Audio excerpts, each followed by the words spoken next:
The buildings that Live Theatre now uses are part of one of the most historic bits of Newcastle.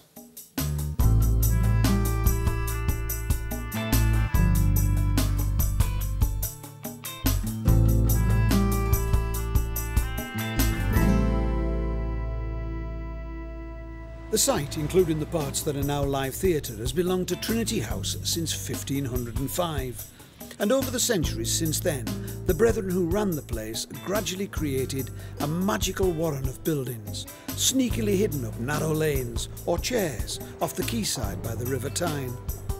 Lots of the most exciting parts of the place were built in the 1700s, but one of the most magical things of all dates from the 1630s. It's...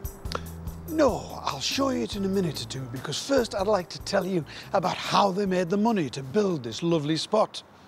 You see, the brethren here at Trinity House were mariners, seagoing chaps whose job was to make it safer for sailors to go to sea, because sailing was a really dangerous occupation.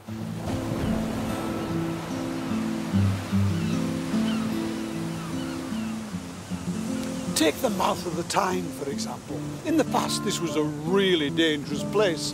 These were the Black Midden Rocks, and they were absolutely lethal. Hundreds, possibly thousands of ships must have sunk here over the centuries.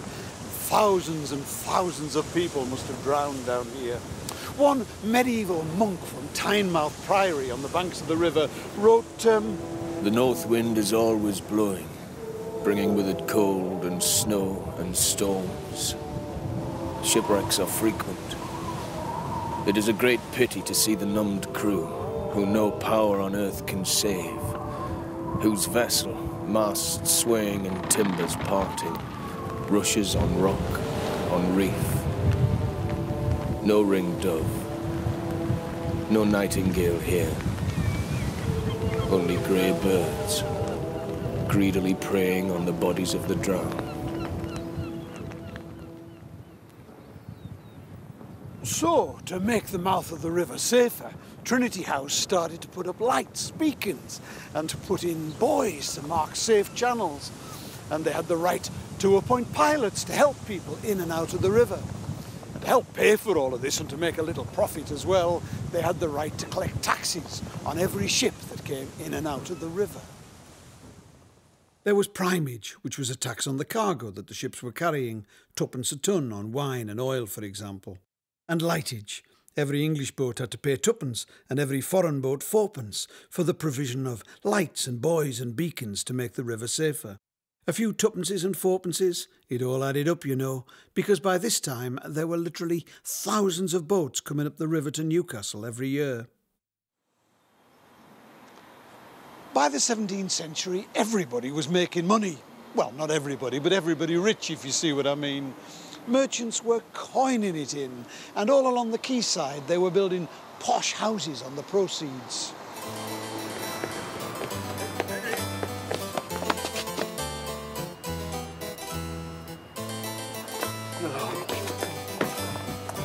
Henry!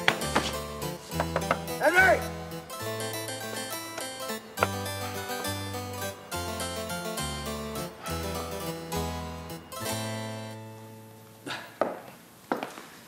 These houses were where the principal inhabitants lived.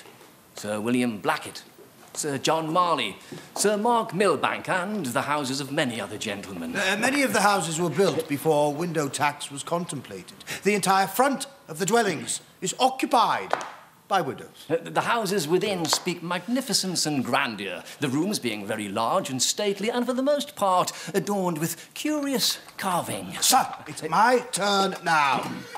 I find it difficult to imagine anyone would have any interest in what you have to say. Sir, dwellings on the...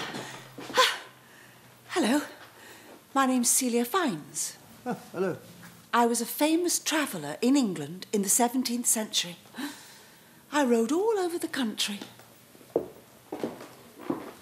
Side saddle, I might add, not the most comfortable mode of transport.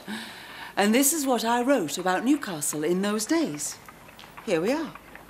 Newcastle most resembles London of any place in England.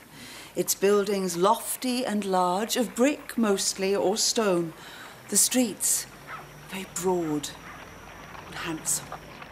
How kind of you, madam. Indeed, we Tyneside folk are exceedingly proud of our town.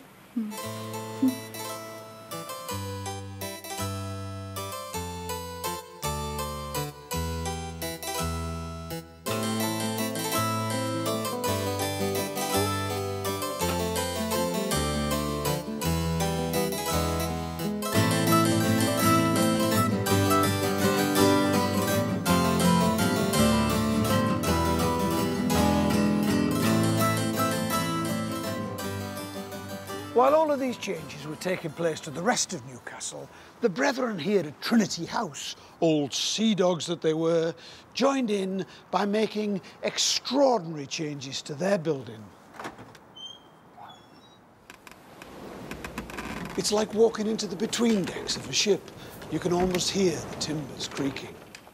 This is their chapel, which they finished decorating in 1634, and I think it's one of the most beautiful rooms that I know.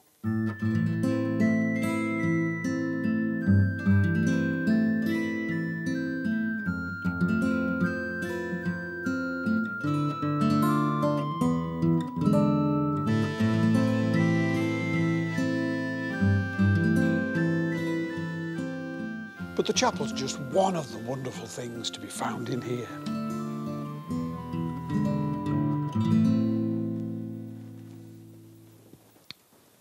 Isn't that a magical thing? And here's another. This desk belonged to Admiral Nelson. It was made from a mahogany log that he sat on to admire a view in the West Indies. Oh, and this is the most valuable book in the whole collection, The Solution for Shipping Problems.